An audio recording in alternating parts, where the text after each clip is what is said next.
Señor, tenemos la certeza, la seguridad de que tú nos estás escuchando, Señor. Porque tu palabra dice que el que se acerca a ti debe acercarse con fe, con la actitud, Señor, correcta, creyendo que tú existes y que eres galardonador de los que te buscan, Señor. Hoy estamos, mi Dios amado, buscando tu rostro, acercándonos, Señor, al trono de tu gracia, creyendo con todo nuestro corazón, Señor, que tú eres poderoso para auxiliarnos, para bendecirnos, para ayudarnos y para darnos lo que te pedimos, Señor. Gracias te damos, Señor, porque cada vez que te buscamos, te encontramos. Tu palabra dice: buscadle mientras puede ser hallado.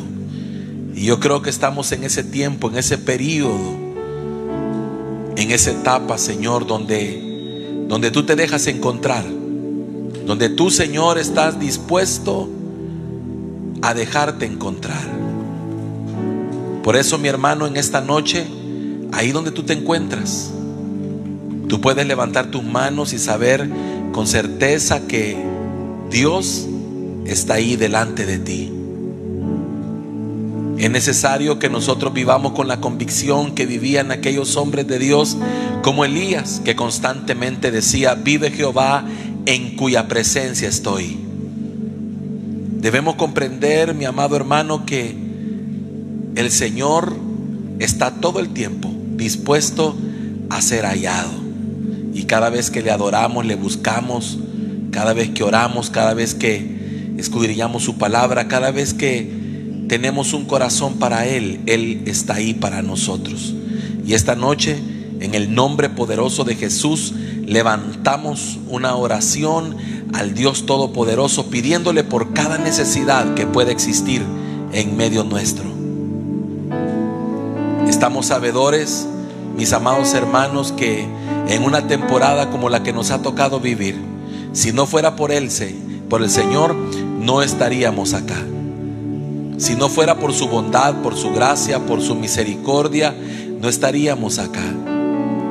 Y yo no sé, mi hermano, si usted le ha tocado lidiar con diferentes circunstancias en este tiempo. No sé si usted ha tenido luchas, batallas, si ha tenido dificultades en esta temporada, pero una cosa le puedo decir: que en medio de todo eso, el Señor se ha glorificado. Y el Señor ha obrado, el Señor ha actuado. Yo puedo constatar, mi hermano, que Dios no nos ha dejado solos. Al contrario, es cuando más hemos visto su mano de poder. Y por eso hoy le agradecemos, hoy le adoramos, le exaltamos. Y sobre todas las cosas, seguimos proclamando a un Dios que es fiel por los siglos de los siglos. Padre, en el nombre poderoso de Jesús, esta noche te pedimos, te presentamos, Señor, nuestras peticiones. Oramos por la vida de nuestra hermana Elsie García, Señor, por su salud. Pon tu mano poderosa sobre ella, Señor, mi Dios amado, que todo diagnóstico médico, Señor, en esta hora pueda ser llevado, Dios eterno, bajo la planta de tus pies. Oramos para que toda bacteria que esté afectando su organismo, Señor, en el nombre de Jesús, pueda ser erradicada. Te pedimos para que tú proveas todo lo necesario a su vida, Señor. Pon tu mano de salud. Reprendemos esa fiebre en el nombre de Jesús. Padre, oramos también, Señor, por la recuperación de todas aquellas personas que se han visto afectadas por alguna enfermedad en este tiempo. Ya sea, Señor, referente al virus que hoy nos aqueja o cualquier otra enfermedad. Señor, oramos por ellos para que tú les permitas tener una pronta recuperación. Oramos por esas enfermedades de vías respiratorias en el nombre de Jesucristo, Padre.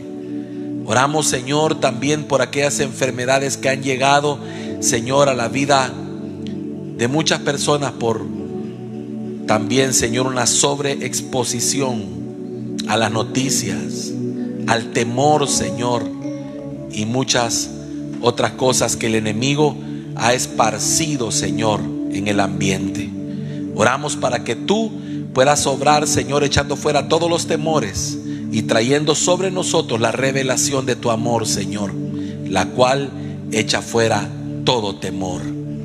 Señor, oramos pidiéndote por la provisión necesaria. El pan nuestro de cada día, dánoslo hoy, por favor. Señor, oramos por aquel que en este momento necesita esa provisión económica.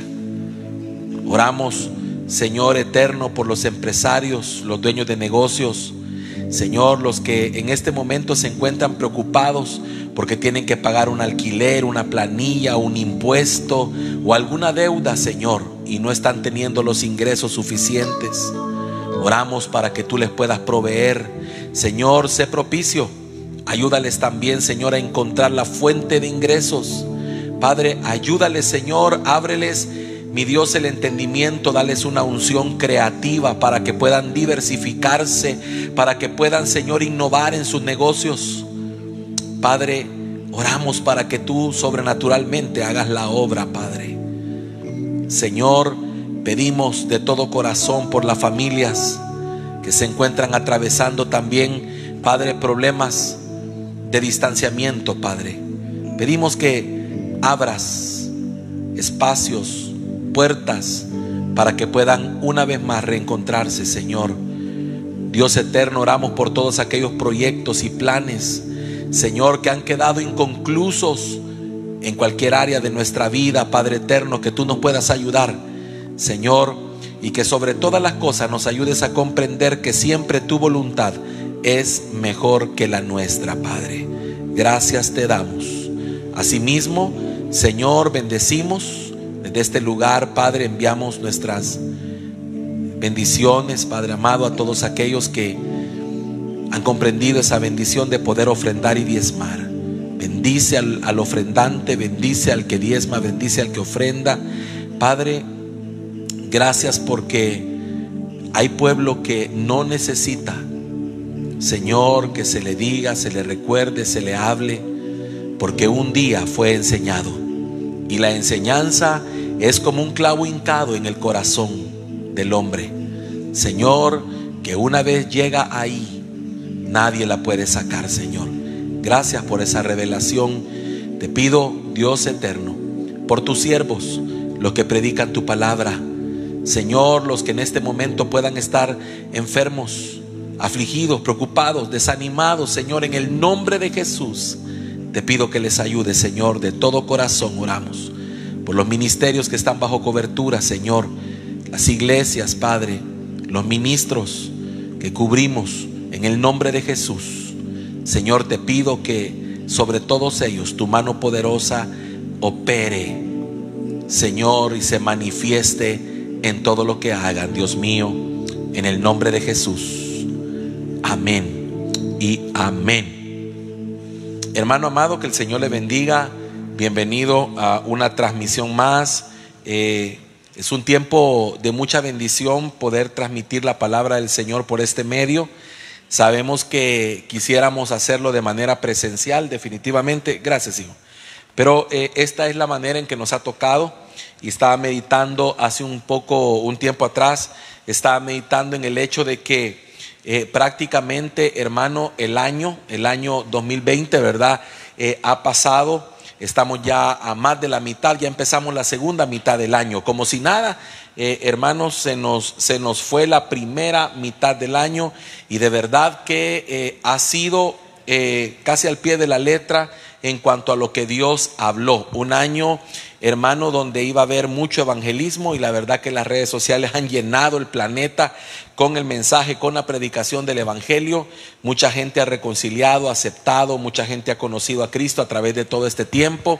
Y yo creo, hermano, que estamos viviendo o mejor dicho, creo con todo mi corazón que estamos en la etapa de la lluvia tardía. La lluvia tardía, hermano, que es la temporada en la cual se prepara todo para recoger una cosecha. Pero también creo, hermano, que este tiempo donde hemos estado de alguna manera distanciados, ¿verdad? O mejor dicho, que hemos estado guardados en nuestras casas, este tiempo que se ha imposibilitado algunas actividades como el congregarnos y todo eso, llegará un momento que esto pasará y tendremos una etapa, un tiempo glorioso para poder recoger, consolidar y afirmar la cosecha que en ese tiempo se ha estado recogiendo. Eso lo creo con todo mi corazón. Y le decía al Señor yo que qué tremendo todos los proyectos, ¿verdad?, que podemos tener, hermano, inconclusos o que podíamos tener en el aire, las cosas que planificamos, y cómo el Señor de repente puede hacer que todo cambie, hermano, y yo estoy seguro que todo será para bien. Así es que le pido que en esta segunda mitad del año, ¿verdad?, este segundo tiempo que empezamos, pongamos toda nuestra fe, pongamos toda nuestra confianza en el Señor. Si hasta aquí nos ha ayudado Dios, pues nos seguirá ayudando y el Señor nos va a sacar adelante y será una gran bendición. Quiero, hermano, esta noche compartir la palabra del Señor bajo el tema los débiles en la fe. Fíjese que este fue un tema que se me quedó pendiente cuando hablamos acerca de las medidas de fe o la necesidad de crecer en la fe, ¿verdad? Cuando dice la palabra del Señor creciendo en la fe. Se me quedó pendiente compartirlo y el Señor me había estado inquietando hacerlo y sentí de Dios esta noche poder compartir acerca de este tema, porque es un tema, hermano, que de verdad es muy importante para nosotros en nuestro caminar diario, y sobre todo, hermano, usted se va a dar cuenta cuántas personas han sido afectadas o se ven afectadas por esta temática, y yo me quiero dirigir en el nombre de Jesús a muchos que puedan haber sido alcanzados de alguna manera por una situación de las que hoy podemos comentar. Pero si quiere, hermano amado, acompáñeme, quiero leerle un par de versos y luego oramos para entrar en materia. Quiero que me acompañe a Romanos, libro de Romanos, capítulo número 14. Romanos capítulo 14, voy a leerle primero del verso 1 al 3 y luego voy a leerle el verso 21, que es donde está la parte que a mí me interesa compartir esta noche. Dice la palabra del Señor: recibid al débil en la fe. Mire cómo se introduce el apóstol Pablo: recibid al débil en la fe, pero no para contender sobre opiniones, porque uno cree que se ha de comer de todo, otro que es débil come legumbres. El que come no menosprecie al que no come, y el que no come no juzgue al que come, porque de Dios le ha recibido. Ahora mira el verso 21, dice: bueno es no comer carne, ni beber vino, ni nada en que tu hermano, oiga, tropiece o se ofenda o se debilite. Se lo voy a leer de nuevo porque ahí está la clave de todo esto. Dice: bueno es no comer carne, ni beber vino, ni nada en que tu hermano tropiece o se ofenda o se debilite. Amén. Padre, damos gracias esta noche. Te pido que tu palabra, una vez más, como siempre lo ha sido, propicia, buena, eficaz, poderosa, Señor, haga un efecto en nosotros, Dios mío, en el nombre de Jesús. Te pido que venga de tu presencia un espíritu de revelación y sabiduría en el conocimiento tuyo, Señor, de tal manera que hoy, una vez más, Padre eterno, podamos avanzar, podamos crecer, Señor eterno, podamos ahondar en tu sabiduría, mi Dios. Padre eterno, oro en el nombre de Jesucristo, Señor, por todo aquello que tú me has permitido, Señor, cubrir bajo este ministerio, Padre. Oro para que gracia y paz opere sobre ellos en el nombre poderoso de Cristo Jesús, de tal manera, Señor, que sobreabunden, mi Dios, tus buenas obras en ellos, Padre eterno. Gracias por este privilegio que nos das. En el nombre de Jesucristo oramos. Amén y amén. Yo quiero, hermano, comenzar comentándole un pequeño testimonio que muy pocas veces lo he compartido, muy pocas veces lo he hablado, pero viene al tema. Fíjese que en mis inicios, recién convertido, cuando recién llegué a los pies de Cristo, yo me acuerdo, hermano, que en ese amor, pasión, entrega, compromiso, ¿verdad? Que uno tiene para con el Señor, no solamente en aquel tiempo, sino también durante el caminar, ¿verdad? Pero en aquel momento era una pasión, un deseo, una entrega, pero con poco conocimiento. O sea que era más, ¿verdad? El deseo que yo tenía de servirle a Dios, el amor, era más, ¿verdad? La gratitud que yo tenía para con Dios por el hecho de lo que Dios había hecho en mi vida y en mi familia. Entonces yo tenía un deseo, hermano, de servirle al Señor tremendamente profundo, ¿verdad? Y entonces en ese mismo deseo de servirle a Dios y en todo ese tiempo había en mi corazón también mucha, por decirlo así, en este sentido, mucha inocencia, mucha ingenuidad. Hermano, yo de verdad veía, conocía mucha gente, ¿verdad? Mucha gente que predicaba la palabra, aún predican muchos de ellos la palabra del Señor, gente muy conocida, muy famosa, gente que uno, ¿verdad? En algún momento de la vida los puede tener como un referente.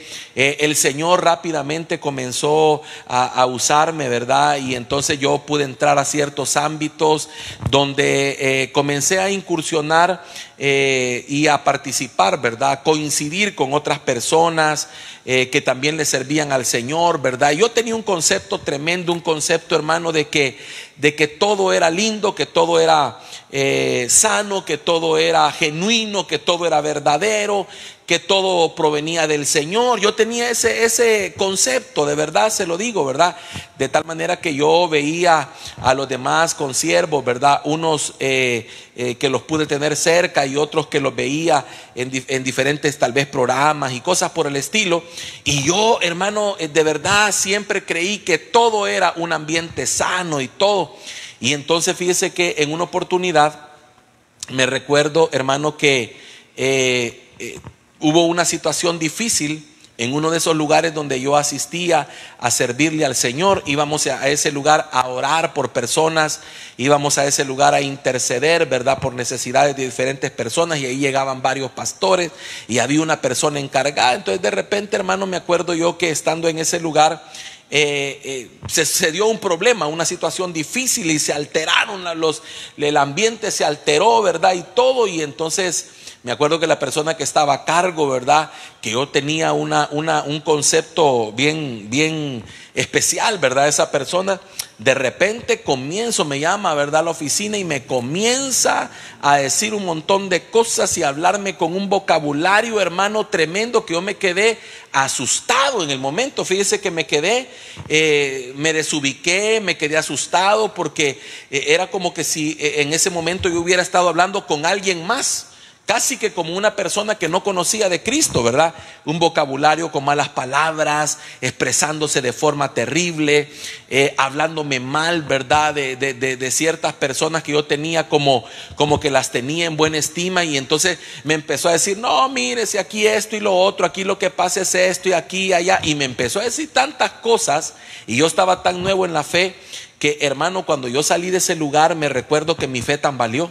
Mi fe, hermano, yo no lo podía creer. Yo no podía, en ese momento no podía asimilar lo que estaba escuchando.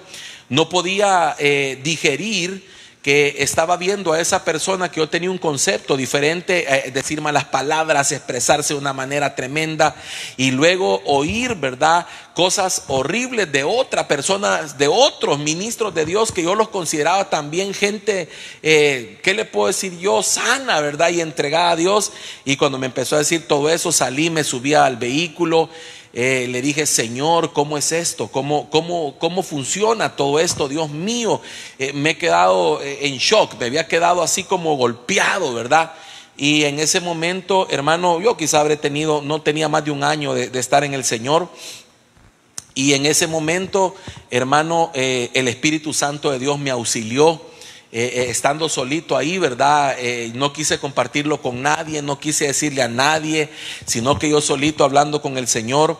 Entonces el Señor habló a mi vida y me dijo: poné tus ojos en mí, poné tu mirada en mí. Y cuando recibí eso de parte de Dios, hermano, reaccioné en el momentito y dije: Señor, tienes razón. La verdad que yo estoy aquí por ti, yo estoy aquí por la obra que tú has hecho en mi vida.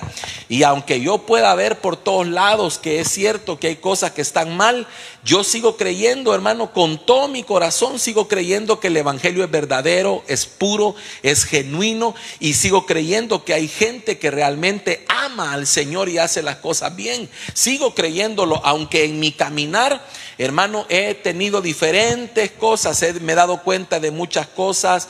Hermano, no tiene idea de todas las cosas que en este caminar uno se puede dar cuenta, puede conocer las cosas que pasan, las cosas que suceden. Pero siempre, hermano amado, todo eso tiene un propósito. El enemigo, a través de todo eso, tiene el propósito de que aquellos que vamos comenzando en el camino del Señor, hermano, desistamos o, hermano, nos caigamos, tropecemos y nos apartemos del camino. Entonces, yo le quería contar ese pequeño testimonio, porque cuando empecé a estudiar acerca de este tema de los débiles en la fe, el Señor me lo trajo a memoria y me dijo, me hizo entender, hermano, qué tremendo hubiera sido si yo en ese momento, que era un débil en la fe, yo en ese momento, hermano, era una persona débil en la fe. Qué tremendo hubiera sido si en ese momento yo hubiera desistido. ¿Qué tal si hubiera dicho: no, entonces esto es una farsa, no, entonces esto es un engaño, no, pues no, esto no sirve? ¿Qué hubiera pasado si yo hubiera, hermano, si hubiera tirado todo solamente por eso que había visto en ese día? Es cierto, se me cayó el concepto que yo tenía de aquellas personas. Se me vino abajo, hermano, el concepto que yo tenía, pero nunca se me ha caído el concepto que yo he tenido de mi Cristo, porque Él jamás me ha fallado. Amén. Entonces, fíjese que este capítulo 14 de Romanos, de hecho, yo creo que en su Biblia, en el encabezado, creo que debe tener un tema, y ese tema es los débiles en la fe. Pero el capítulo 14 de Romanos, así como otras partes de la Biblia que ya las vamos a leer, nos hablan de dos tipos de cristianos. Fíjese que aquí está hablando de dos cristianos que en realidad son genuinos, ¿verdad? Está hablando de unos a quienes la Biblia le llama los débiles en la fe, y otros a los que podríamos decir que tienen una fe desarrollada, o una fe madura, o una fe fuerte. Pero lo tremendo es que aquí está hablando de cuál debe ser el comportamiento en base a no afectar a los débiles en la fe. Y yo quiero añadirle a esto que en este caminar, hermano, la mayoría de gente con la que yo me he encontrado, que fueron cristianos o han sido cristianos y ya no son practicantes, porque, hermano, déjeme decirle que si usted no persevera, no es cristiano. O sea, si usted tuvo nombre, tal vez, ¿verdad? Porque hay mucha gente que lo que le quedó fue el nombre. O sea, hay mucha gente que un día se congregó, recibió al Señor, se discipuló, se congregó, sirvió, eso fue, y ahora a lo mejor ya no lo hacen. Entonces, cuando usted se da cuenta y usted pregunta, usted va a sacar la conclusión de que la gran mayoría de ellos fueron afectados por gente que no pudo o que no supo darles un buen testimonio o guiarlos en el camino, y los afectó y los terminó sacando de la carrera. Entonces, cuando usted mira, ¿verdad?, se da cuenta que hay un montón de gente que está ofendida, que ha tropezado o que está debilitada en su fe. ¿Por qué? Porque, hermano, definitivamente el alma del hombre es complicada y necesita entender muchas cosas. Ahora, en este capítulo 14, el apóstol Pablo está hablando de ciertas cosas que tienen que ver con la costumbre de aquel tiempo.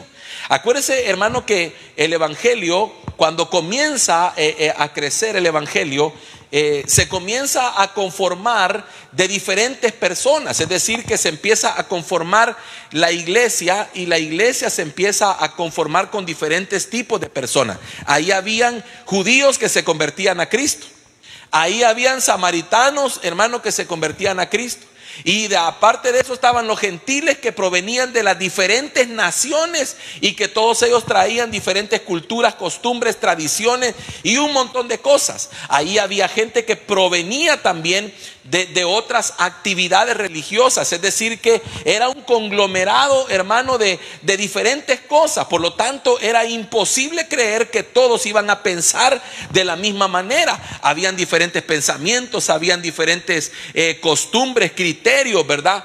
Entonces era difícil. Pero el apóstol Pablo se refiere más que todo a tres cosas que podemos ponerle atención.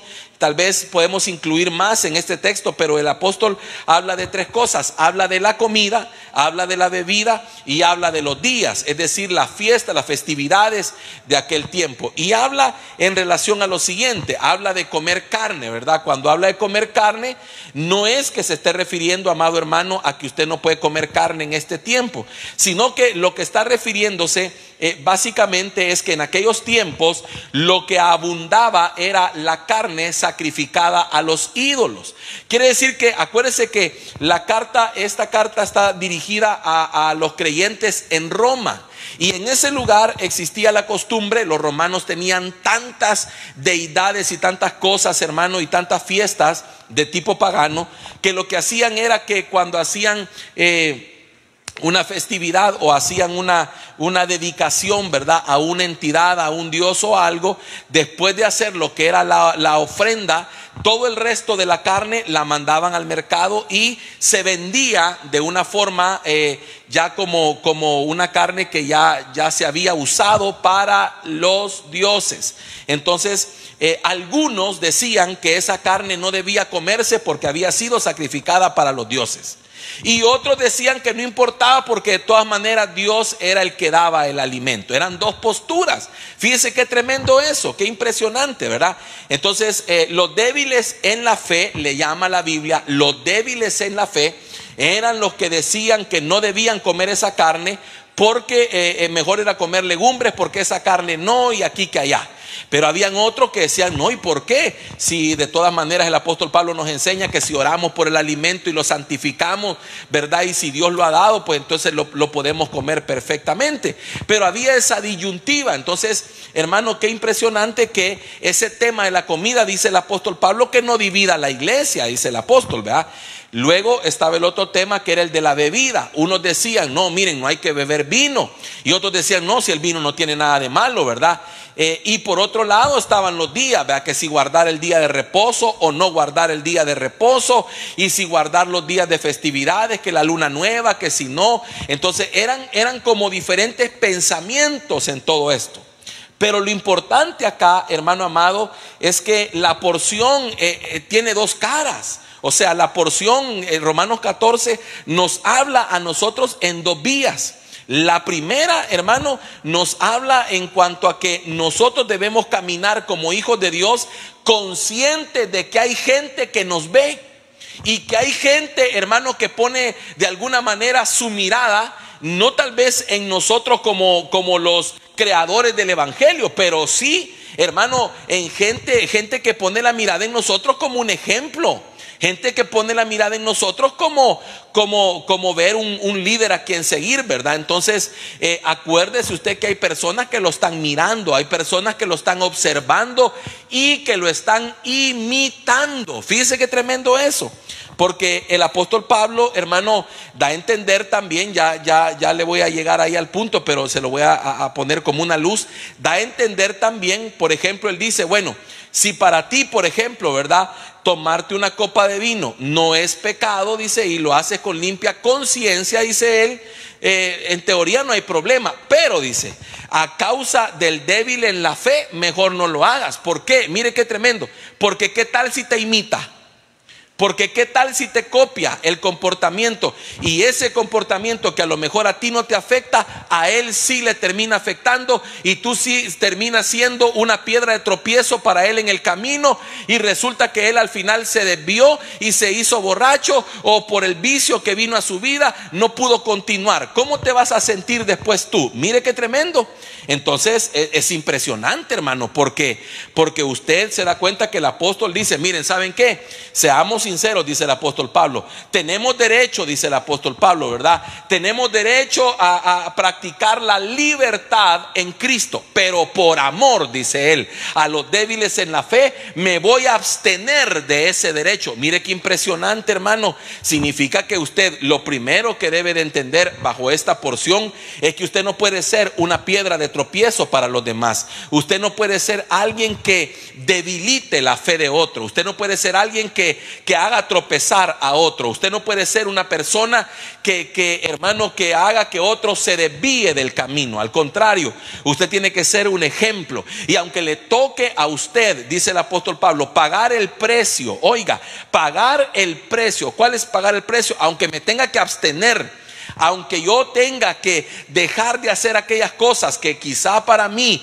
ya no son un problema, pero yo decido dejar de hacerlo por causa de aquellos que vienen detrás, porque no quiero ser un conflicto para ellos. ¿Por qué? Porque amo la obra, y como amo la obra no quiero afectar a nadie.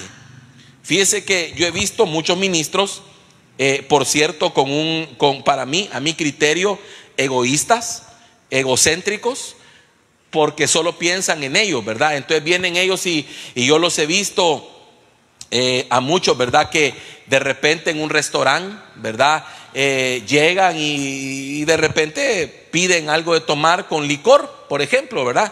Y entonces dicen ellos, no, si no tiene nada de malo, porque la Biblia aquí, allá, y pues ponen miles y miles de argumentos, ¿verdad? Pero mi pregunta es, ¿y si hay débiles en la fe que los están viendo y a causa de ese testimonio se van a retirar del evangelio? ¿Cuál es entonces el amor que le tienen a la obra? Simplemente, hermano, yo me pongo a pensar, ¿no pueden entonces dejar de consumir esa copa de vino por amor a los débiles en la fe? ¿O es que les interesa más satisfacer sus propias cosas? Porque el apóstol Pablo dice, no, ¿saben qué? Yo, dice, voy a pagar este precio porque para mí es más valioso la vida de un hermano, la vida de un creyente. O sea, ¿por qué? Porque Cristo murió por él y yo no lo voy a echar a perder. Yo me recuerdo, hermano, que en otra oportunidad, ¿verdad? Le estoy contando cosas para que usted pueda verlo. Yo me recuerdo que en una oportunidad fuimos invitados a un congreso.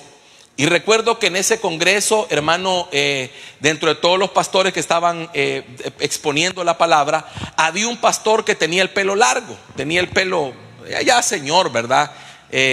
Mayor, ¿verdad? Estamos hablando de una persona ya con sus años y el pelo largo. Y entonces dice que él contó un testimonio ahí, ¿verdad? Y con aquel afán, hermano, que ahora se ha levantado, ¿verdad? Que queremos no ser religiosos, dice la gente, no hay que ser religiosos, ¿verdad? Entonces dijo él, mire, hermano, le voy a contar algo. Dijo, por ejemplo, fíjense que yo, dice, en una ocasión estaba en un programa de televisión, dice, ¿verdad? Ahí compartiendo, y de repente, dice, abrieron el teléfono para que pudieran llamar personas, y llamó una hermana y dice que le dijo la hermana, hermano, dice que le dijo, mire, qué tremendo, qué recepción he tenido, porque yo siempre lo había oído a usted en la radio, porque él tenía un programa de radio, pero nunca lo había visto, ¿cómo se llama? Y yo no sabía que usted usaba el pelo largo. ¿Y sabe qué dijo él? En ese momento dijo, pues ya no me vea, solo óigame. Fíjese lo que dijo el hombre. O sea, y dijo, yo no me voy a cortar el pelo solo porque usted quiere. Imagínese, hermano. O sea, quiere decir entonces, hermano, que a este hombre no le interesa para nada lo que los débiles en la fe puedan, cómo puedan reaccionar por causa de su caminar. Por eso es que, hermano, mire, si usted tiene años de estar en el Señor, si usted es una persona que ya tiene tiempo de estar en Cristo, si usted es un líder, un servidor, a usted sí le debe importar su conducta y su testimonio por causa de los débiles en la fe. Porque mire, hermano, usted tiene que entender que hay personas que no tienen la capacidad de poder interpretar. Mire, yo le compartí mi testimonio al principio. Bendito sea el Señor que ahí subido en mi vehículo, hermano, con las manos en el volante, el Señor me auxilió. Pero ¿y qué tal, hermano, si alguien no recibe ese auxilio? ¿Qué tal si alguien, hermano, no recibe ese mensaje de Dios y se aparta del Señor? ¿Cuánta gente conoce usted que se ha apartado por cosas como esas? Entonces, lo primero que yo veo es que el capítulo 14, el apóstol Pablo se está dirigiendo, hermano, a ¿cómo se llama? A los que debemos dar un testimonio. O sea, usted tiene que evaluarse y decir, bueno, ¿cuántas cosas yo puedo hacer, pero no debo hacer? Escucha acá, ¿cuántas cosas yo puedo hacer, pero no debo hacer? ¿Qué decía Pablo? Todo me es lícito, pero no todo me conviene. Todo me es lícito, pero no todo me edifica. Y luego dice, todo me es lícito, pero no me dejaré enseñorear de nada. Ahora, mi pregunta es, ¿de cuántas cosas usted se debe abstener por causa o por amor al pueblo de Dios? Usted que es líder, usted que es servidor, usted que es pastor, usted que es cristiano en su trabajo y está queriendo evangelizar a la gente, y usted sabe perfectamente que no los va a poder evangelizar a menos que usted cambie muchas cosas en su comportamiento. Aunque usted diga, no hombre, pero es que lo que pasa es que hay que estar, no hay que ser religioso. No, permítame un segundo. Una cosa es no ser religioso y otra cosa es transmitir verdaderamente, hermano, un testimonio que los demás puedan ver y que puedan decir, no, la verdad es que sí, yo veo en esa persona a Cristo. Entonces usted se debe poner a pensar, entonces, ¿cómo es mi vida? ¿Qué ven los demás? ¿Cómo me verán? Hermano, qué tremendo. ¿Cómo mis actitudes pueden impactar la vida espiritual de otro? ¿Cómo el oírte una frase, una conversación, una palabra? Hermano, mire, yo le quiero decir a usted, ¿verdad? Por favor, con todo mi corazón, todos esos creyentes de que usan palabras, hermano, que ya no entran en nuestro vocabulario, que ya no, hermano, ¿qué pasa si te oye un recién convertido? Que él viene, hermano, con aquello de que quizás ha sido un mal hablado y que él viene luchando contra eso, y de repente te oye a ti que eres un líder, un ministro de cualquier área de la iglesia, y te oye diciendo unas palabrotas que tal vez no llegan al final, pero son casi lo mismo. ¿De qué sirve? Entonces vas a mandar, hermano, vas a hacer tropezar a muchos. Imagínese, hermano, cuántas actitudes nuestras podrán sacar del evangelio a otras personas. El mal carácter, ¿qué más le puedo decir yo? La mala conducta, las cosas que a veces, si eso no es pecado, dice la gente. Es que no todo se deja de hacer porque sea pecado, sino que hay muchas cosas que se dejan de hacer porque no son correctas. Hay muchas cosas que en nuestra vida debemos nosotros, hermano, dejar de hacer porque podemos afectar la vida de otro. Mire, hay gente que hasta este día no puede volver a los caminos del Señor porque fue afectada por alguien. Entonces veo ahí que la primera parte está dirigida, hermano, a ese tipo de gente a la cual se le dice, miren, ¿saben qué? Tengan amor por los débiles en la fe. Acuérdense, dice el apóstol Pablo, yo le invito a que lea todo el capítulo 14. El apóstol Pablo dice, les recuerdo que Cristo murió por ellos. O sea, hermano, qué tremendo. Nosotros no podemos andar por la vida con nuestras actitudes echando a perder el fruto que el Señor, hermano, le ha costado con su sangre alcanzar. Hermano, no puede ser que cueste un mundo alcanzar un alma para que un mal testimonio la derribe, para que una persona, hermano, con una vida que no es restaurada, hermano, la derribe. Por eso es que una de las cosas que yo creo que más luchamos los ministros de Dios es saber con honestidad a quién debemos poner en los lugares de liderazgo y en los lugares de servicio al Señor, porque quieras o no, el que sirve, el líder, todo el que tiene un privilegio es como un ejemplo para los demás. Ahora, si usted se da cuenta, hermano, luego de eso está la otra cara de la moneda, que es entonces los débiles en la fe. Y usted se pone a pensar, bueno, pastor, pero ¿y quiénes son entonces? ¿Quiénes son los débiles en la fe? ¿O quién es un débil en la fe? Fíjese que, hermano, qué impresionante, porque usted podría decir, usted va a ver que hay gente que tiene 200 años en el Señor y siguen siendo débiles en la fe. Un débil en la fe no necesariamente es un neófito o un recién convertido, sino que un débil en la fe, primeramente, hermano, es alguien que tiene una fe inmadura. Oiga, qué tremendo. Un débil en la fe primeramente es alguien que tiene una fe inmadura. Y más profundamente, un débil en la fe es alguien, hermano amado, que es capaz de ser influenciado por otros. O sea, un débil en la fe es una persona que no tiene la fortaleza, la capacidad, la habilidad dada todavía por el Señor para no ser influenciado. Es decir, un débil en la fe también es alguien que no puede permanecer en un ambiente donde hay cosas incorrectas, porque es vencido por ese ambiente, porque es, hermano, influenciado por ese ambiente. Un débil en la fe puede ser, ¿verdad?, alguien que de repente llega a un lugar de trabajo y él lleva todas las buenas intenciones de guardarse, ¿verdad? Lleva todas las buenas intenciones de estar consagrado, todas las buenas intenciones de no participar en todas las cosas incorrectas, pero el ambiente, la presión de grupo, las amistades lo arrastran, ¿verdad? Y él no puede decir que no. Ese es un débil en la fe. Un débil en la fe es el que, ¿verdad?, de repente lo invitaron a una reunión, ¿verdad?, de cualquier tipo. Póngale que una reunión de trabajo, y en esa reunión comienzan a servir alcohol. Un débil en la fe es aquel que no puede decir no. Es aquel que dice, no, mire, disculpe, yo no tomo. Sino que es aquel que empieza con excusa. Vea, primero, es que fíjese que no puedo, ahorita no puedo. Yo me recuerdo que muchos, ¿verdad?, en el trabajo decían, es que estoy tomando antibióticos, que estoy tomando medicina, decían, para que ya no le siguieran insistiendo. ¿Por qué? Porque no tenían la capacidad de decir, no, no bebo, porque soy cristiano, porque soy creyente, y no me insistan, ¿verdad? Entonces, un débil en la fe es alguien que es fácilmente seducido o arrastrado hacia las cosas malas por el ejemplo de otros. Entonces, qué tremenda esa definición, mi hermano, porque nos damos cuenta nosotros de que esa es una persona que no tiene como un fundamento claro en lo que está parado. Es una persona que si está aquí se hace como es el ambiente, si está acá se hace como es el ambiente. Él es fácilmente manipulable, él es fácilmente arrastrable. Entonces, yo me pongo a pensar, ¿verdad? La mayoría de personas a lo mejor comienzan así, no teniendo esa fortaleza en su fe. Pero yo me pongo a pensar hoy en este día. Esa es una primera definición.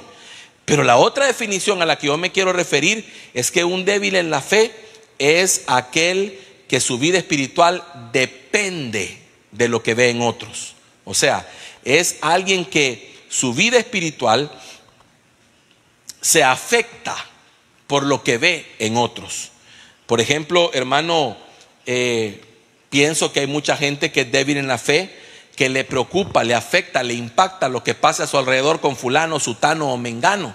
Como por ejemplo, ¿verdad?, cuando salen noticias de que, porque eso es bien tremendo, fíjese, hermano, que cualquiera puede fallar, pero cuando falla un hijo de Dios, la noticia trasciende por todos lados. Entonces, y cuando ponen una noticia, ¿verdad?, de que fulano hizo tal cosa, el débil en la fe es el primero, hermano, que se ve afectado, es el primero que se ve golpeado, que no sabe qué hacer. Y si esa persona, ¿verdad?, en su lugar de trabajo, en su escuela, en su colonia, lo comienzan a cuestionar y a hacer burla, pues ya viste, ¿verdad?, el pastor tal, ¿verdad?, y que no sé qué, y vos que sos de esos, y no saben qué hacer, porque su vida espiritual no tiene todavía la capacidad de superar los ataques del enemigo. ¿Por qué? Porque todas esas cosas son ataques del enemigo para destruir la fe. Entonces, es una fe que todavía no tiene la capacidad de defenderse contra todas esas cosas. Hermano, es impresionante cuánta gente usted va a ver que ha salido por causa de todo eso. Son esas personas, hermano, que si llega un cristiano, póngale un ejemplo, ¿verdad? Las personas débiles en la fe también son aquellos que han sido enseñados y se les dice, no, mire, esto no está bien, ¿verdad? Esto la Biblia dice que no. Pero de repente llega otro cristianoide, ¿verdad? No, hombre, que mira, que vos no seas fanático y que no sé qué. Si eso no tiene nada de malo, venite, hombre, que no sé qué. Y de repente no sabe decir que no sabe poner límite y ya se encuentra haciendo aquello que se le enseñó que no era correcto. O sea, un débil en la fe es alguien que no puede luchar, no puede enfrentarse a todas esas cosas, ¿verdad?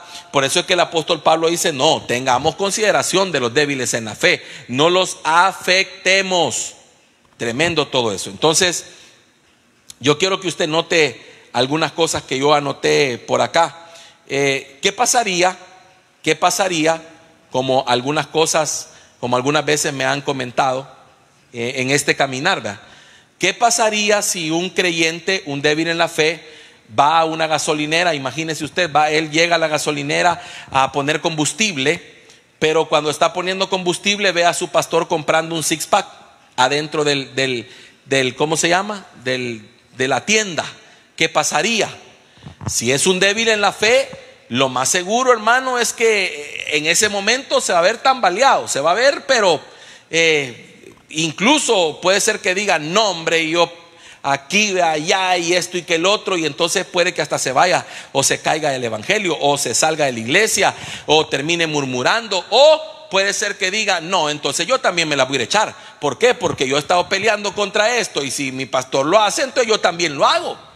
Mire, imagínense qué tremendo. Y le cuento estas cosas porque son cosas que yo, hermano, de alguna manera las he sabido. Hay gente que de repente me dice, no, que mire pastor, que fíjese que a mí lo que me pasó fue esto. Yo llegué a tal lugar y de repente me encontré con que ahí estaba el pastor que donde yo iba comprando cerveza. Y mire qué tremendo. Por eso usted se tiene que poner a pensar, hermano. Si yo le pregunto a ese pastor, pastor, pero no, él me puede decir a mí, pero es que a mí, si para el final de cuentas, a mí no me hace daño, podría decir él, ¿verdad? Entre comillas. Pero yo le preguntaría, ¿y toda esa gente que te vio? ¿Y toda esa gente que mandaste fuera del evangelio por ese testimonio? Qué tremendo, ¿va? ¿Qué sucedería, hermano, ¿verdad? Si de repente un débil en la fe mira a su líder, al pastor que admira, ¿verdad? Al ministro que tiene en eminencia en cosas que no son. Inmediatamente, hermano, se desmotiva, se cae, se debilita en su fe. Y hermano, es tremendo. ¿Sabe por qué? Porque eso es lo que el enemigo usa para golpear la fe de muchos. Por eso es que hay que tener, hermano, claro este tema, y nosotros debemos de saber, todo lo que estamos en Cristo, debemos entender que somos cartas leídas, debemos entender que nuestro testimonio es público. Como siempre he dicho yo, ¿verdad? Cuando alguien comienza a servir en un ministerio, ¿verdad? Mientras es oveja, mientras es ovejita que solo viene a la iglesia, se sienta y recibe, esa persona pues de alguna manera, hermano, uno de pastor puede involucrarse en las cosas, en sus cosas personales hasta cierto momento mientras ella se lo permita. Pero cuando esa persona comienza a servir en el ministerio, ya esa persona ya no puede decir, mire pastor, no se meta en mi vida. ¿Por qué? Porque del momento que decidió ser un servidor, expuso su vida. Es decir, esa persona ya expuso su forma de vivir. Esa persona tiene que entender que su vida se hizo pública. ¿Por qué? Porque es una carta leída por todo el mundo. Y dice, bueno, pero y esta que no es la persona que vive en tal parte, pero si yo lo he visto hacer esto, y de eso estamos llenos, hermano, en el evangelio. Y esa es la razón por la que muchos se han ido. Ahora, es cierto que ese testimonio impacta. Es cierto que eso, hermano, afecta. Es cierto que eso ha sacado a mucha gente, pero yo lo que quiero en esta noche es poner un fundamento. Es decir, eso sucede porque la fe es débil. O sea, eso sucede porque la persona es una persona débil en la fe. Eso sucede porque la persona no está bien parada, no está bien fundamentada, o está parada sobre algo equivocado. Eso sucede porque la persona no tiene claro, hermano amado, el hecho de que todo mundo en esta tierra puede fallar, pero que hay uno que nunca falla, que es Cristo Jesús. Esa persona, hermano, tambaleó, se apartó del Señor, se dejó de alguna manera vencer por las artimañas del enemigo, que fueron las mismas artimañas que hicieron que el otro cometiera el error. O sea, es que es toda una rueda. La iniquidad es una rueda, la maldad es una rueda, es una maquinaria que tiene como objetivo, ¿verdad?, que aquel caiga y después usar la caída de este para afectar a un montonazo. Por eso, hermano, es de que usted se da cuenta que en las redes sociales, cuando alguien falla, hermano, es increíble cómo hacen un montón de cosas y cómo ponen barbaridades, y usted dice qué tremendo, con el propósito de hacer desistir a muchos. Había una persona uno de estos días en una publicación que vi acerca de, creo que era un pastor o algo, que lo acusaban de que creo que había violado a alguien, una jovencita de la iglesia, algo por el estilo, y sale la noticia, y entonces ponía la persona, ya van a decir que no hay que poner los ojos en los hombres, ya van a decir que no sé qué, pero si esa es la verdad, hermano, ¿y qué otra cosa vamos a decir? Le voy a poner un ejemplo. ¿Cuántos abogados habrán que son pícaros? Yo creo que hay muchos, pero no quiere decir que todos. ¿Cuántos médicos habrán que son malos? Muchos, pero no quiere decir que todos. Y así en las diferentes áreas. Entonces, igual, hermano amado, por eso es que el Señor dice que pongamos la mirada en Él y no en los hombres, porque si ponemos la mirada en los hombres nos vamos a decepcionar, no solamente ahorita, sino en cualquier momento de la vida, hermano. Es que esto es tremendo. De las cosas que de las cosas que le estoy hablando, usted habrá visto alguna, y si está todavía en el Señor es porque Dios lo ha preservado, Dios lo ha guardado, Dios lo ha bendecido, le ha cubierto el corazón, le ha guardado, hermano, de alguna manera. Y cuando hay muchos que cuando fueron afectados y fueron golpeados por esto, el Espíritu Santo se encargó de enamorarlos de nuevo para que entendieran que el Señor no les había hecho nada. Yo le pregunto a mucha gente cuando hablo con ellos y me dicen, no, que mire que yo estuve, que yo fui, que yo hice, que yo acá, yo era líder, yo era predicador, pero que a mí, que el pastor, que la pastora, que no sé quién, que no sé cuánto. Yo le digo, sí, está bien todo lo que me decís, pero Dios, ¿qué te hizo? ¿En qué te falló Dios? ¿En qué te falló el Señor? ¿Dónde quedaron los milagros? ¿Dónde quedaron los favores? ¿Dónde quedó todo lo que Dios hizo por ti? No lo puedes tirar a la basura solamente porque alguien te falló. ¿Te vas a comportar como un débil en la fe? ¿Te vas a comportar como alguien que no tiene fundamento? ¿Como alguien que puso la mirada en otra cosa y falló, se equivocó? ¿O vas a seguir adelante a pesar de cualquier cosa? Porque una cosa le voy a decir, estamos claros que el plan del enemigo es que exista antes, hermano, del arrebatamiento, que exista una deserción generalizada, una apostasía generalizada. Y lo que el enemigo muchas veces usa es todos esos errores y cosas de otras personas para sacar del camino a muchos. Imagínense qué tremendo, hermano, que esto es tan complicado que se lo voy a poner desde este punto de vista. Imagínense que aún el Señor Jesucristo, cuando Juan el Bautista es llevado preso, se lo llevan preso a Juan el Bautista, lo meten a la cárcel, y entonces Juan el Bautista le manda a preguntar a Jesús y le dice, mire, pregúntenle si es él el que esperamos o si esperamos a otro, ¿verdad? Y entonces viene Jesús y le dice, díganle a Juan, los ciegos ven, los sordos oyen, los cojos andan, y a los pobres es anunciado el evangelio. Y luego le dice, bienaventurados los que no hayan tropiezo en mí. O sea, miren lo que está diciendo Jesús. Y usted puede decir, ¿y cómo puede alguien hallar tropiezo en Jesús? Hermano, fácil. Es que como seres humanos podemos hallar tropiezo en cualquier cosa.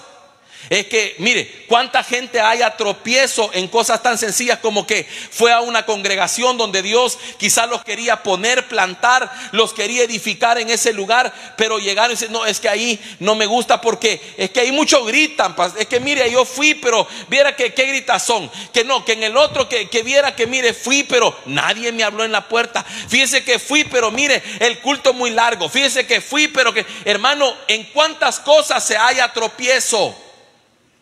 Entonces esa persona no se pone a pensar que todas esas cosas, en lugar de ser un tropiezo, debieron haber sido, hermano, obstáculos que brincar o que saltar. Fíjese que el Señor dice, bienaventurado el que no haya tropiezo en mí. Y yo le pregunto a usted, ¿no era Jesús perfecto?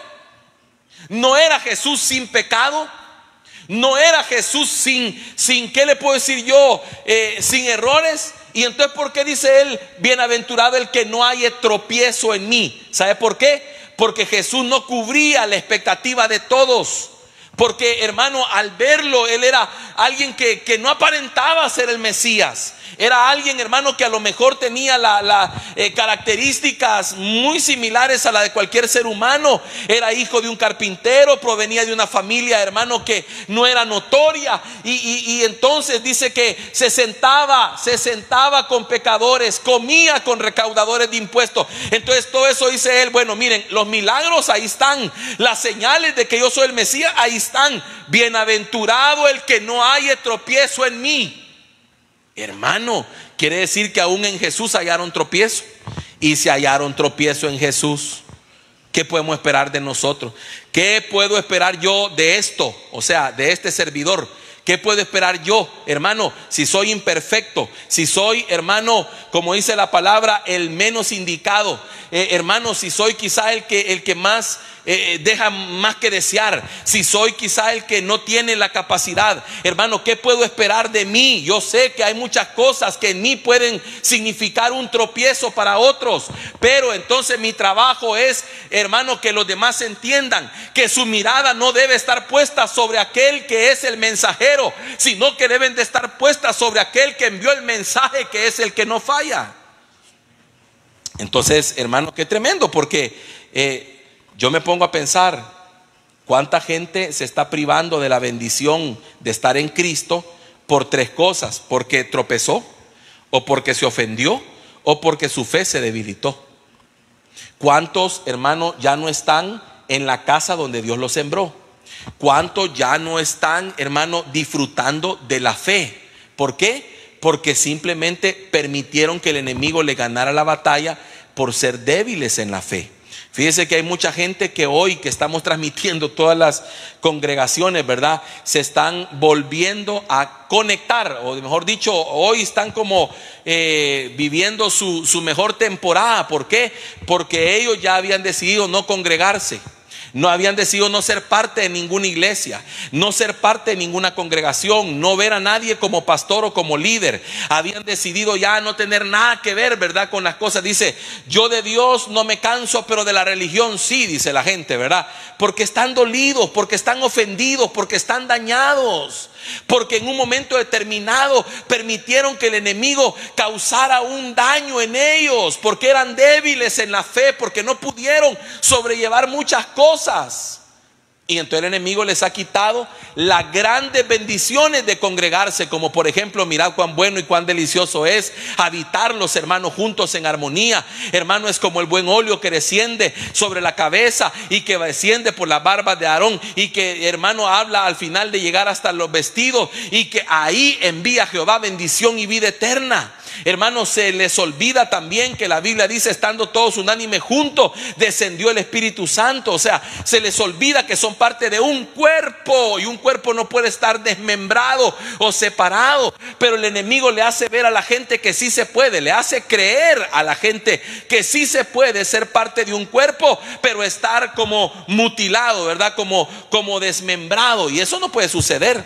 Entonces, ¿cuántos se están privando de la bendición de tener? Mire, dice la Biblia, vosotros antes, dice la palabra, no tenían pacto, no tenían familia, no tenían Dios, no tenían promesa. Y muchos ahora en Cristo se han dejado robar todo eso. ¿Por qué? Porque se han dejado robar la familia espiritual que Dios les había dado. Se dejaron robar la congregación donde Dios los había plantado. Se dejaron robar el privilegio de servirle a Dios en la congregación. Se dejaron robar el privilegio, hermano, de aprender, de ser pastoreados, de ser, hermano, de alguna manera ministrados. Y ahora se pastorean solos. Ellos deciden qué oír, a dónde oír, cómo hacer, y quedaron dañados. ¿Por qué? Porque alguien los decepcionó. Ahora, mire qué tremendo. El apóstol Pablo también en 1 Corintios capítulo 8 verso 13,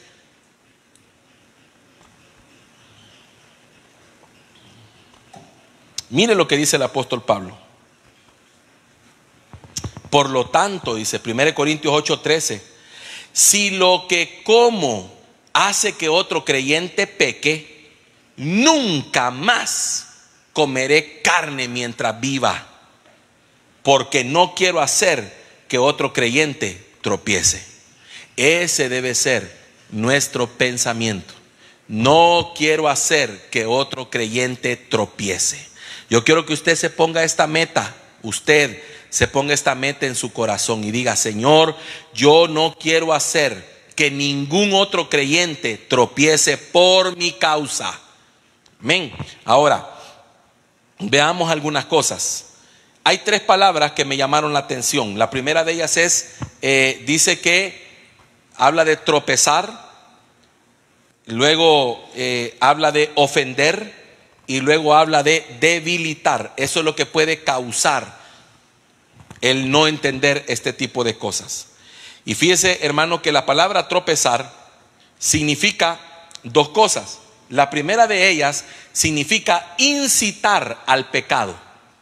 Y por eso yo le quiero decir a muchos que llevan una vida liberal, hermano, libertina, no una vida de libertad en Cristo, sino una vida de libertinaje, que ocupan la gracia como ocasión para pecar. Gente que cree que puede andar por la vida, hermano, haciendo lo que le da la gana sin darle cuentas a nadie. Óigame acá, le quiero decir una cosa: usted puede ser alguien que incite a pecar a otros, como el ejemplo que le ponía. Imagínese que usted no sabe, le voy a poner un ejemplo. Supóngase que usted me diga a mí: es que mire, pastor, yo nunca he tenido problemas con la bebida, yo me puedo tomar una, me puedo tomar 2 y a mí no me afecta, ¿verdad? Yo solamente no paso de ahí. Y usted, ¿verdad?, me da todos sus argumentos, me baja todo lo que usted quiera y me dice que Jesús tomó vino y que todo lo que usted quiera me puede decir, ¿verdad? Y que el vino alegra los corazones y que entonces no hay nada en el nuevo pacto que prohíbe el vino. Todo usted me lo puede decir. Perfecto, ahí usted arréglese con Dios. Ese es problema suyo con Dios, yo ahí no me voy a meter. Pero óigame acá, ¿qué pasa si esa misma enseñanza usted se la traslada a alguien que ha salido del alcoholismo? A alguien que vino, hermano, de una vida deshecha, o que tiene, hermano, ¿qué le puedo decir?, una inclinación a ser alcohólico. ¿Qué pasa si esa persona viene y toma el mismo pensamiento y de repente se vuelve alcohólico y destruye su familia, tiene un accidente y cosas por el estilo pasan? ¿Qué sucede? Entonces usted va a ser encontrado como alguien que puso una piedra de tropiezo en el camino de otro. ¿Cómo se va a sentir usted después? ¿Cómo se va a sentir usted el día de mañana sabiendo que ese creyente que venía bien, usted lo torció? O sea, le dio una mala enseñanza o una mala interpretación de la Biblia. Mire qué tremendo. Usted puede ponerse a pensar cuánta gente: no, mira, si no hay problema, si la música no es mala. Yo como no veo en la Biblia que diga prohibido oír música. No, hombre, oír música, va, está bien. Vuelvo y repito, a lo mejor a usted dice que no le afecta. Habría que ver si es cierto. Habría que ver su vida para ver si es cierto que no le afecta. Pero supongamos que usted dice que no le afecta, pero usted no sabe, al fulanito al que usted le está enseñando eso, usted no sabe si a él sí le va a afectar. Usted no sabe si él va a caer en un adulterio. Usted no sabe si él va a abrirle puertas a la fornicación. Usted no sabe si él va a entrar en depresión por la música. Usted no sabe si un espíritu de rebeldía puede venir a habitar en él. Usted no sabe todo eso por causa de la música. Entonces usted va a ser encontrado como el que lo incitó al pecado, el que lo hizo tropezar, lo hizo caer. Es decir, que en otras porciones de la Biblia se menciona como que pusiste ocasión de caer delante de esa persona. Imagínense qué tremendo, hermano. Hay gente que hasta este día no se levanta por ese tipo de cosas. ¿Por qué? Porque los metieron en esa línea y hasta este día no pueden salir de ahí. Hasta este día no pueden salir de... No, si es que una no es malo, hermano, no tiene nada de malo. Una no es ninguna.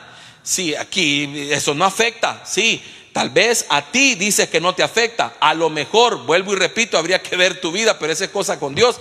Pero al otro sí lo dejaste bien atrapado en eso, que no puede salir. Entonces la primera, esa palabra tropezar, viene del original que es escandalizar, escandalizo. Y fíjese qué tremendo, porque genéricamente hablando, esa palabra escandalizo se refiere a la parte central de una trampa que se usaba para cazar animales.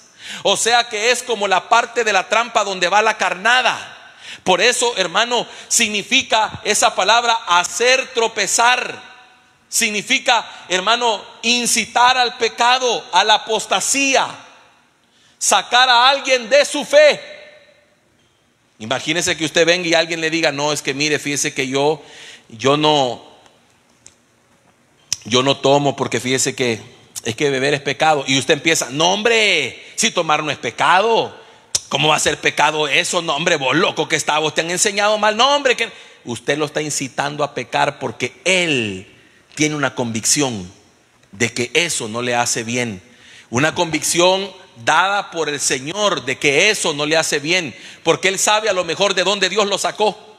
Es que mire, hermano, aquel que viene a Cristo y que el alcohol le destruyó la vida, yo creo que sería, hermano, la persona más ignorante si vuelve a probar una gota de alcohol. Porque ya supo lo que causó en su vida, ya supo lo que le hizo, ya supo cómo le destruyó, hermano, finanzas, matrimonio, salud, testimonio, todo. Ya sabe lo que es eso. Hermano, dígale a usted a una persona que vino a Cristo destruida por una droga, que la droga no es mala. Porque ahora resulta, hermano amado, que la gente se ha vuelto tan, pero tan literal que quieren que diga ahí que fumar es pecado. Y como dice que fumar, como no hay ningún versículo que diga que fumar es pecado, entonces se puede fumar. Habría que decirle a los que mueren de cáncer en los pulmones y de otro tipo de cosas causadas por el tabaco, habría que decirles eso, ¿verdad? Entonces, lo primero que significa tropezar, hacer tropezar, es incitar al pecado. Cuidado con esas doctrinas que incitan al pecado, que hablan de un evangelio, hermano, sin religión, que hablan de un evangelio, hermano, libre, de un evangelio abierto. Hermano, yo me pongo a pensar: ¿y cuáles son los límites de ese evangelio abierto? ¿Cuáles son, hermano, las líneas que dividen eso de una vida mundana? Tremendo. Entonces hay que tener cuidado con todo eso, porque hermano, mire qué tremendo. Reuniones de matrimonios, mire qué insensatez, por el amor de Dios.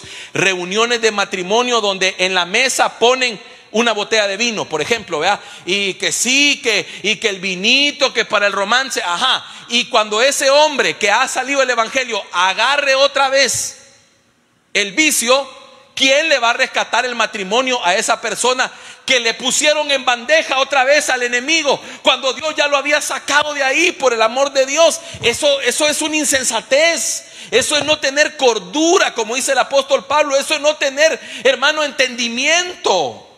Eso es poner trampa. Eso es prestarse al juego. Como cuando dicen, ¿verdad?, que la cena del Señor hay que darla con vino.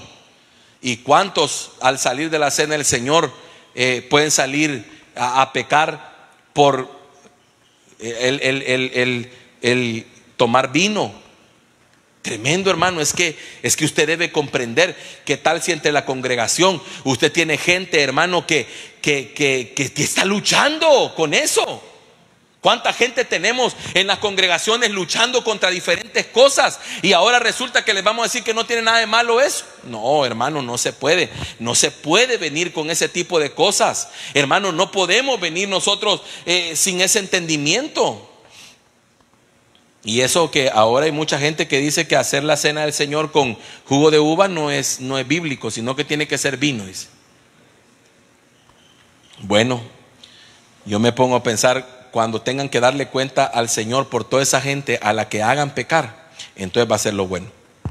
Ahora, aparte de eso, la palabra tropezar o la palabra escandalizo tiene que ver con aquellos que caen o tropiezan en algo y caen del evangelio. Tiene que ver con aquellos, hermanos, que dejaron de perseverar en el Señor porque tropezaron en algo, porque se cayeron del evangelio. ¿Y por qué se cayeron? Porque alguien fue una piedra de tropiezo. Porque a lo mejor alguien fue para ellos ese que vieron comprando licor, o ese que vieron con otra mujer, o ese que vieron hablando groserías, o ese que vieron valiéndose el evangelio. ¿Me doy a entender? O sea, a lo mejor eso sirvió como un mal testimonio que los botó, los hizo caer, porque el que tropieza cae. Y qué tremendo que muchos ya no se levantaron. Muchos, primeramente porque están usando eso como pretexto, y otros porque el golpe fue demasiado fuerte. Porque entre más idealices, más fuerte será el golpe. Amén. Ahora, número 2, la palabra ofenderse. ¿Cuántos ofendidos hay? ¿Sabe quiénes son los ofendidos? Son los que están dentro de las congregaciones, pero ofendidos, dañados. Ellos son los que están dentro de una congregación, pero son distantes. Ellos no reconocen autoridad, ellos no reconocen liderazgo, ellos no se sujetan, ellos tienen su propia opinión, ellos se mandan solos. ¿Por qué? Porque ellos lo que están diciendo es: no, ¿saben qué? Yo no vuelvo a reconocer autoridad porque a mí me dañaron, a mí me ofendieron. Entonces es gente que aunque está, no está. Porque, hermano, es gente que por ofenderse, por dejarse ofender, hermano, perdieron todas las bendiciones, no pueden disfrutar. Se le quiere acercar uno y guardan la distancia. Uno trata la manera, hermano, de ¿cómo se llama?, de entablar una relación con ellos. No se puede, hay una distancia. Y ¿sabe qué? Esa ofensa espiritual, o esa ofensa que hay en el alma, lo va a llevar a convertirse en vagabundos espirituales. Vagabundos espirituales son aquellos que andan todo el tiempo buscando, entre comillas, un lugar donde estar bien, pero nunca lo van a hallar. ¿Por qué? Porque están ofendidos, porque están dañados. Son gente que ya no creen. Mire, es gente que se congrega porque dice: me tengo que congregar. Pero son aquellos que desconfían de todo mundo. Ven mal a todos los pastores, ¿verdad? A todos los pastores le tienen desconfianza. Son aquellos que no se involucran porque sospechan de todo. ¿Pero por qué? Porque se ofendieron. ¿Por qué le creyeron el cuento al enemigo? Hermano, qué tremendo eso, ¿verdad? Porque usted no puede vivir de esa manera. Y tercero, habla de los que se debilitan. Los que se debilitan son los que pierden fuerzas, los que se desaniman, los que están en una congregación, quieren seguir, pero todas estas cosas los desaniman, los hacen como: no, mejor ya no, ¿verdad? Ya no, siento que no, es que ya no quisiera seguir adelante. Son personas que poco a poco, no es abrupto, sino que poco a poco se van separando de las cosas del Señor. Ahora, hermano, aunque parezca repetitivo, yo le quiero decir una cosa. La solución de todo esto, o parte de la solución, yo la encuentro en varias cosas, pero en la principal, Hebreos capítulo 12, verso 1 y 2.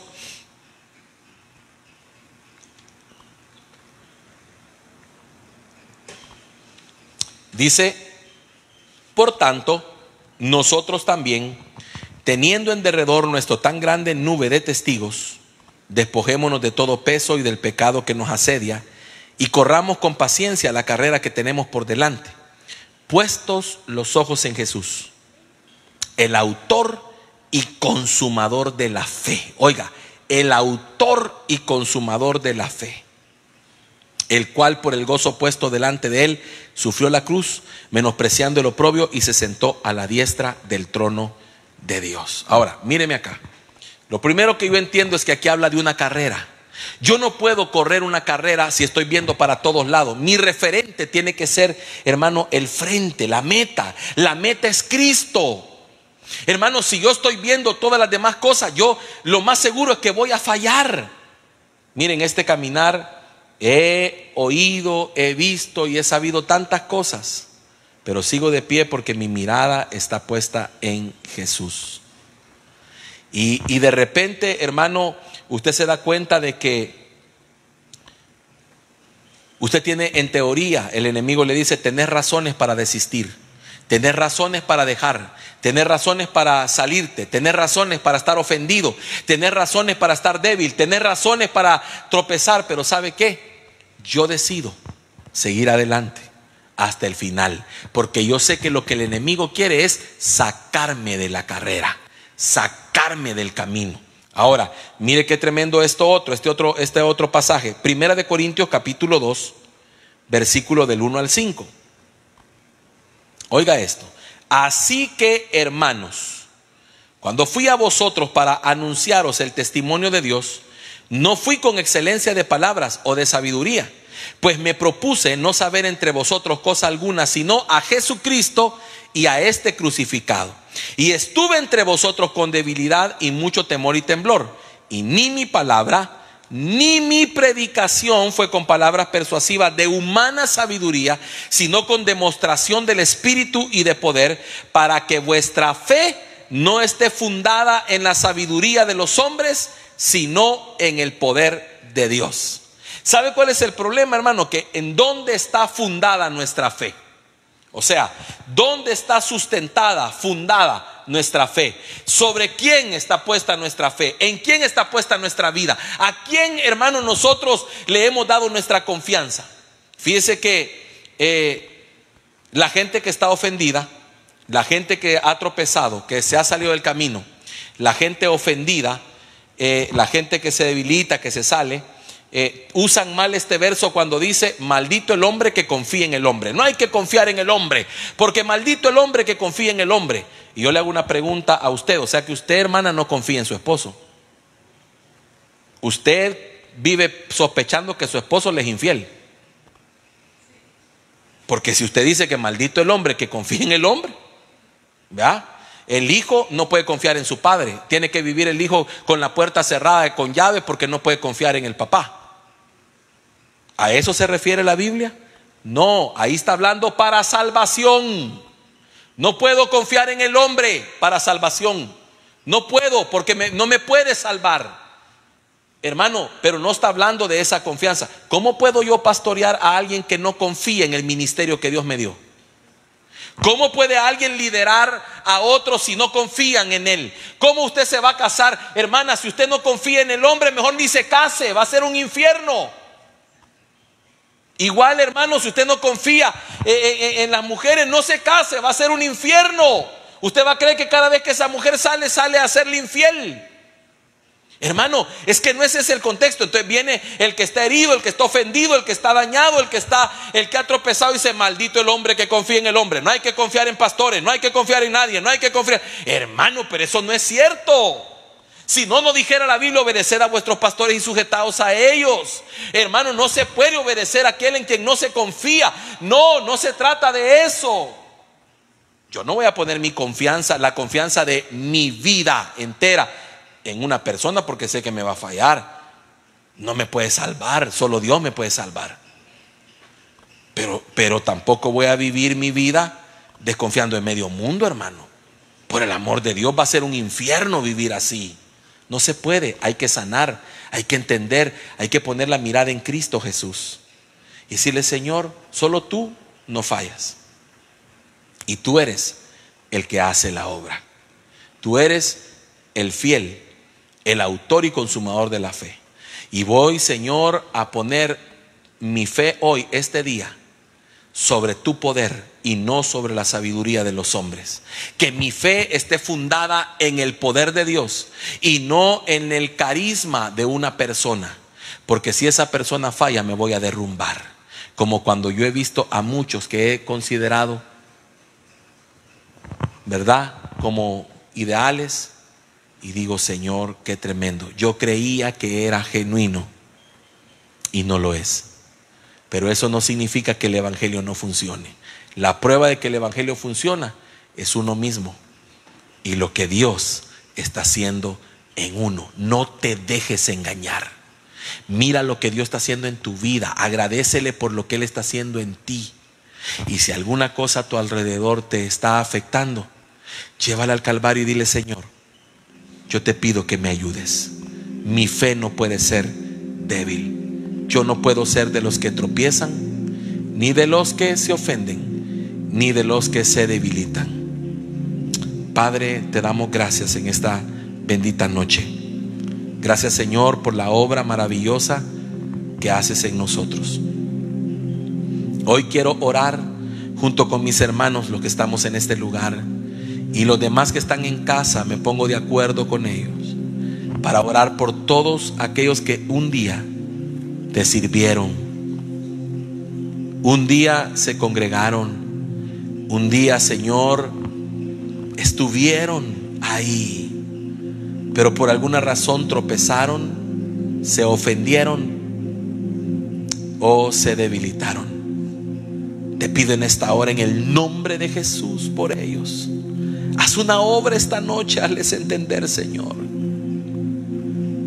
de todo lo que se están perdiendo por haber permitido que el enemigo obrara de esa manera. Hermano amado, yo te pido que alces tu mirada y la pongas en Jesucristo. Alza tus ojos y ponlos en Jesús. Corre esta carrera poniendo tu mirada en Cristo Jesús. Desecha hoy todo pensamiento y todo dardo del maligno hacia tu vida, porque todo lo que Él quiere es hacerte caer, sacarte de este camino, convertirte en un apóstata, convertirte en alguien que termine negando la verdad de este bendito evangelio, que sí funciona, que es poderoso. Esta noche decide, en el nombre de Jesús, pasar la página que tengas que pasar, perdonar a quien tengas que perdonar y entender que la fe, que la salvación, que la vida espiritual son cosas personales. Oh Espíritu Santo, ayúdanos en esta bendita noche. Y a ti, mi hermano, te pido, acuérdate de los débiles en la fe. No los hagas tropezar. Cuidado con esas doctrinas que ponen lazo, trampa.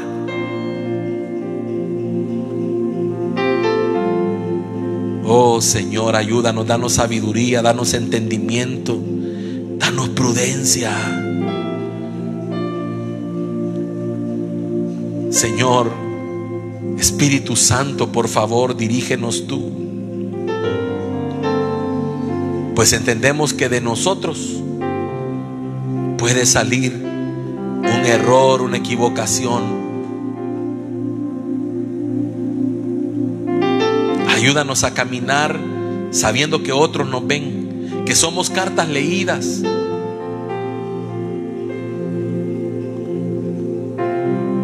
y que debemos amar a aquellos por quienes Jesucristo ha dado su vida, con la convicción de no querer que ningún creyente tropiece por causa de nosotros.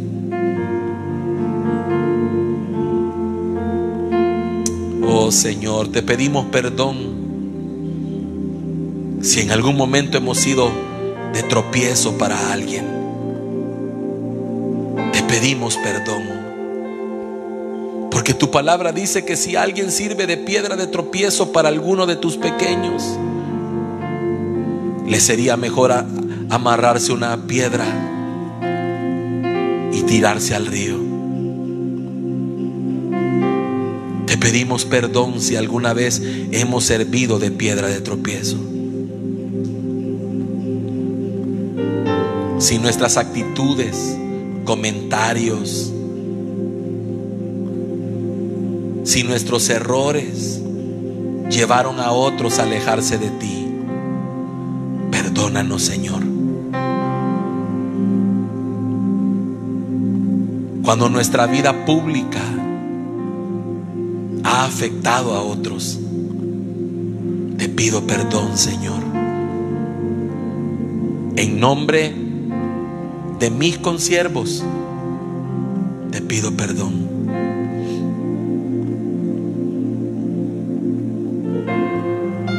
Te pedimos, Señor, que tu pueblo pueda poner la mirada en ti. Porque nosotros no estamos aquí por perfectos, ni porque quisimos, sino porque nos llamaste, aún a sabiendas de todos nuestros errores. Y si por nuestra causa algunos se han escandalizado, perdónanos, Señor. Quítanos, por favor, esa culpa.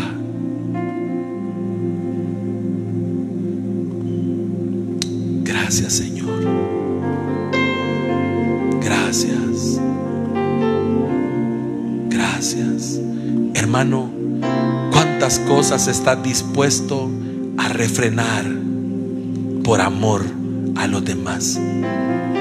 ¿Cuántas cosas estás dispuesto a no hacer? Pablo dice: si por comer carne alguno de ellos va a tropezar, prefiero no comer carne nunca más. ¿Cuántas cosas estás dispuesto a cambiar por amor, no solo a Dios, sino también a los demás? Gracias, Señor. Espíritu Santo, haz la obra en nosotros. Gracias. En el nombre de Jesús. Amén y amén.